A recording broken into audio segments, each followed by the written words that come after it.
Did you know that research shows in 1970 only 8% of doctors were women?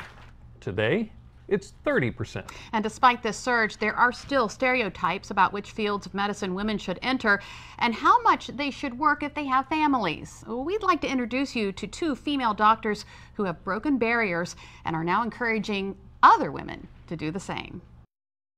It isn't unusual to see a female surgeon like Dr. Katherine Coyner, but what is unusual is her specialty. Orthopedics traditionally has been an old boys club. Fewer than 7% of all orthopedic surgeons in the U.S. are women. It is a little bit more physical in nature. We use hammers and saws and drills. She mentors female residents and even offers programs to high school girls that expose them to the field. She cares a lot about teaching residents. Early exposure and then continuing mentoring to show them that there are role models out there. What can 5/15ths become? Sumita Khatri is a mother of 9-year-old triplet girls and an 8-year-old boy. She's also a pulmonary physician. Some of my closest friends told me, so, you know, when you have your girls, of course you're going to go part-time. Dr. Khatri chose to keep her full-time role. It became very important for me to sort of hold the banner of that this can be done if this is what you want. Since 2005, the part-time physician workforce has expanded by 62%, with nearly 1 in 4 female doctors between 35 and 44 working part-time. Dr. Khatri says showing her kids that they can have a career and a family has motivated them to dream big. I want to be a veterinarian, probably a scientist, either a doctor or a teacher. I want to be just like my mother. Women who are redefining what it means to practice medicine. To break those barriers, you have to be willing to go the extra mile for sure. So what fields of medicine do attract women? Studies show family practice, pediatrics, and obstetrics and gynecology. Isn't it inspiring to see doctors making a difference like this? And it's happening all around the world. In fact, doctors from Peninsula Regional Medical Center recently got back from Nicaragua after performing much needed surgeries and teaching about orthopedic health there. And joining us today to tell us more are orthopedic surgeon Dr. James Trauger and physical therapist Cheryl Stetzer. Thanks for joining us this afternoon. Thanks for having us. And welcome back. Dr. Trauger, I want to start with you. You went there with a nonprofit group called La Merced. Tell us, what do they do? La Merced is a nonprofit group comprised of physicians, physical therapists, dentists, students, administrative assistants, photographers, people who come together for a common goal of trying to provide much needed medical care to our neighbors in Nicaragua. Okay, so why Nicaragua?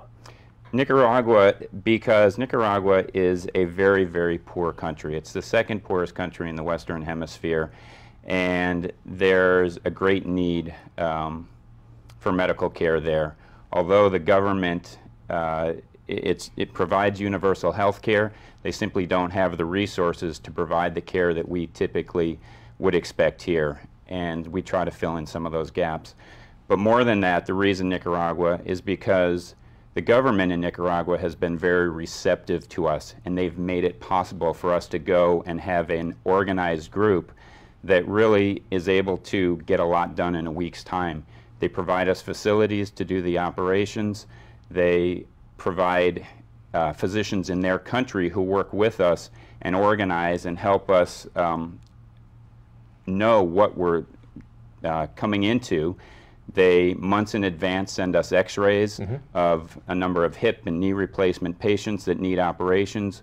We pick which ones we think we can do and how many we can do, and that gives us time to prepare and get the prostheses that we need to put in, right, and get all our ducks in a row to be ready to go down and get as much done in a week's time as we can. Okay. And they also give us the doctors afterwards to provide the post-operative care and continue to provide care that's necessary. Now, Cheryl, you went on the June 2014 mission. Yes. So what are some of the procedures or some of the things you provided that week? This was our first year that a physical therapist actually went down to Nicaragua. So I was in the Roberto Clemente Clinic, and I did physical therapy. I was busy all day with patients that have lived with pain for 20, sometimes longer years, and it's never been addressed. Basically, all they're given is ibuprofen. So I was able to show them exercises and things to do at home to help with their pain and their injuries.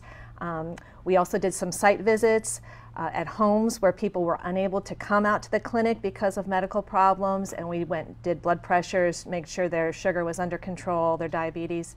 There is a clinic for cerebral palsy children that I was able to go to and help parents learn some stretches and things to do with their infants to try and make them as mobile as possible throughout the disease process.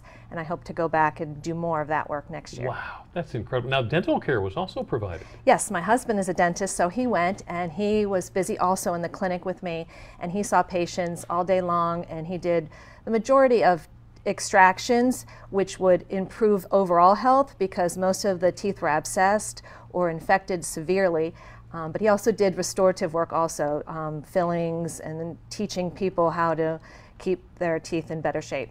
Now, I imagine going down there and helping them with all of these medical needs, they are really grateful. I mean, this is stuff we all take for granted, isn't it? Yes. How does that make you feel? Oh, it was incredible. It was the best experience ever. My 10-year-old daughter went too, and even she realized these people have nothing. I mean, they're so poor.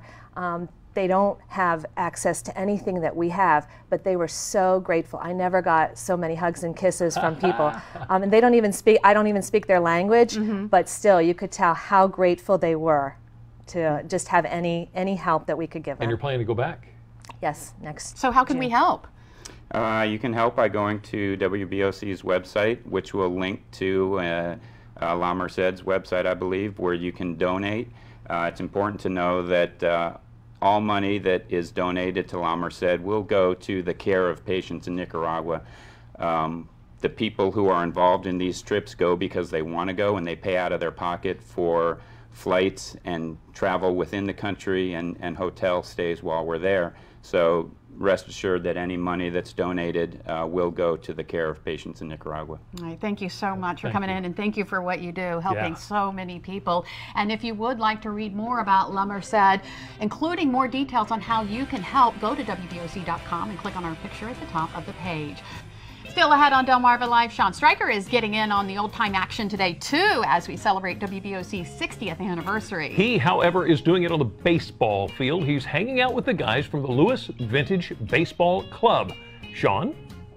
Yeah, coming up, we'll be playing a little baseball, but it may not be how you're used to seeing it played. Coming up, I'll tell you a little bit more about the Lewis Vintage Baseball Club. We can't play baseball on an empty stomach, so we are in the Delmarva Live kitchen a little bit later on making a classic recipe from the 60s. It's easy and tasty. Delmarva Live, we'll be right back.